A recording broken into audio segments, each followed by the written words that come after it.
Phase-based programming. So if you want to extend your retention, maximize the retention of clients actually coming through to the business, you want a lot more structure to the way that you deliver your service. And also at the same time, the way you deliver your service, if you want to come across with a lot more value, a lot more professionalism, a lot more back-end structure and organization to everything that you do, you need to introduce phase-based programming into your service. So what I'm going to do is just run through a couple of examples today across a couple of different industries to show you the value and show you how meaningful and powerful this actually is when introducing phase-based programming. So fitness coaching first and foremost. So if we have a look at fitness coaching, okay? Now, most online fitness coaching, excuse the dodgy handwriting, most online fitness coaching will include your weekly check-ins. You may have support. You may have like a training plan. So training plan, you may have a nutrition plan. Okay? So you may have the fundamentals to deliver a very good online coaching service to your clients as an online coach, an online fitness coach, an online personal trainer, okay? Now, this is where most people stop. They look at their knowledge, their expertise, and they deliver a bespoke training plan, a bespoke nutrition plan. They deliver their check-ins, deliver support, and that's the service towards the client to get the result, okay? Now, this is where phase-based programming separates from the pack and really levels you up as a professional delivering that service as an online fitness coach, okay? Now, when someone comes to join your service, the way that you actually sell it, if you say, right, I'm going to deliver weekly check-ins, deliver support, training plan, nutrition plan, I've got an app, I've got this, I've got that, okay? Great, absolutely fine.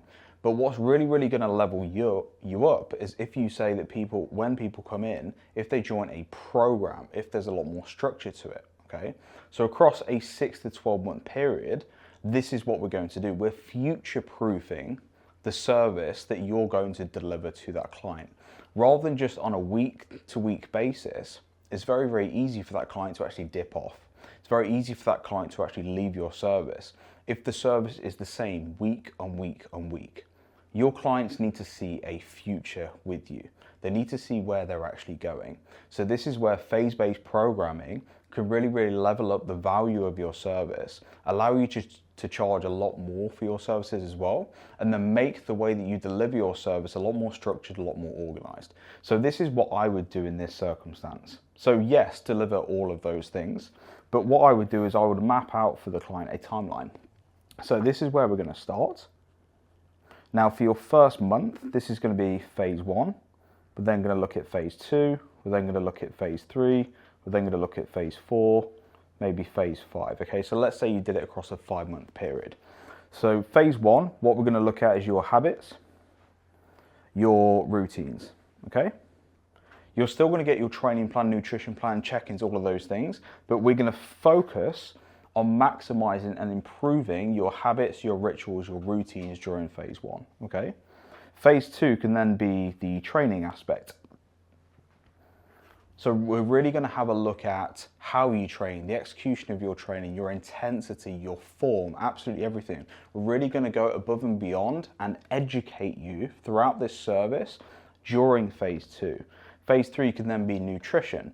Phase 4 can then be advanced nutrition, maybe looking at micronutrients, maybe looking at different pieces and parts throughout the nutritional focal point, okay? So each phase has its own focal point, but the service remains the same. By doing this, your client can then see a future with the service. They can then see a future of the program. And then by the end of the program right here, there's then an end outcome. So yes, I've had a fantastic result, okay? So I've had an amazing result, but along the way I've learned how to improve my habits, my rituals, my routines. I've learned how to train properly. I've learned how to train with form, like perfect form, perfect intensity. I know how to get the most out of my training sessions. From a nutritional standpoint, I know now how to eat more intuitively. I now know how to look at my macronutrients. I know how to track my food properly. I know how to do this long term without the need of a coach on a long term basis. So what you're doing here is, yes, delivering the service, yes, delivering the result for what you've been doing currently up until this point. But at the exact same time, you're adding a lot more structure, you're future-proofing the program, and people are more inclined to purchase the program. It's going to be very difficult for somebody to start to leave at, let's say, phase 3. If they know phase 4, we're then going to focus on this. Phase 5, we're going to have development with this. Phase 6, we're going to look at this and look at this and look at this. If you can show what your clients will miss out on if they leave the service early on, before the program has actually finished, less likely for that client to actually leave. So you will keep that client on for a longer term basis, get a better result, you can demand higher prices, and they're joining a program, not just an ongoing service that they can leave and join whenever they want. They're joining a program, and the program includes X, Y, Z throughout the program. You're adding phases to the program, really, really important. How do you keep clients on longer than those initial phases? Okay, so let's say you had this first timeline from phase 1 all the way to phase 5, and you said, right, this is a fat loss phase, and we're really going to educate you during that phase. You can then have a secondary phase, so phase 6 all the way to maybe phase 16, just rough estimates. This could then be a muscle gain. And the way that you're structuring things, you're adding a timeline, you're adding order, you're adding direction, you're adding purpose behind the deliverables that you're delivering. So the weekly check-ins, the support, the app, the training plan, this, that, the other. These things that you've been offering for ages, you're adding a lot more formality, a lot more structure to everything. Makes the value of the service a lot higher, makes the structure of you delivering that service a lot better, and it makes the enjoyability of the client, that client's a lot happier. They know where they're going with everything. They know what they're working towards. They know what the future actually installs, okay? That's just fitness coaching. Another example of this is if I just scroll down here. Let's have a look at if you own like a web design agency as an example, okay? So like web design. Now, most web design agencies will get you to fill out a form. They'll have a look at maybe competitors, and they'll create a website with a domain name, so www.yourname.com as an example, okay? Now, if you added structure and if you added phase-based programming to this service, you will attract better website clients. You'll also keep those website clients on for a lot longer, okay? So here's how you do this with phase-based programming.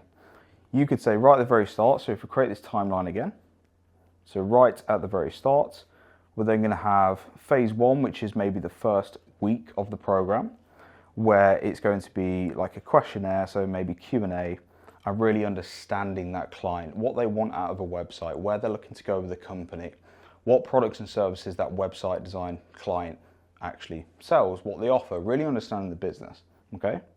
Phase 2 can then be development time. And you can map this all out for the client, so you're setting expectations. They can see what you're doing, when you're doing it, why you're doing it. There's a clear timeline, there's a clear pathway to your service. This will prevent people paying for a website and then saying, where's my website? My website's late. When are you going to get that done? When's this going to come? When's that going to come? You're creating a timeline and expectations from the very, very beginning, okay? Development time. Then you could have next phase, a review, okay? So you'll actually sit down on a call and review that website with that client before you actually go live with it. Phase 4 can then be going live, okay?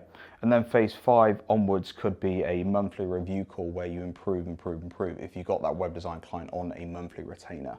So again, there's structure, there's a timeline, there's a future. You're future-proofing your service with your client moving forward. It elevates the service so much more when there's structure to what you're actually offering, rather than an ongoing service. So if you run and if you deliver a service-based business and you're not including phase-based programming, you're losing out on demanding a lot more money for your time and for your actual service. You're losing out on showing yourself as the best in the world at what you actually do. And you're losing out on clients staying with you as long as possible. Really, really valuable and really important. Now, if you don't know how to phase-based program your service and what you actually offer, doesn't matter what industry you're in, whether it's fitness, whether it's web design, whether it's any other industry where you deliver a service for your profession, for your industry, you can include phase-based programming.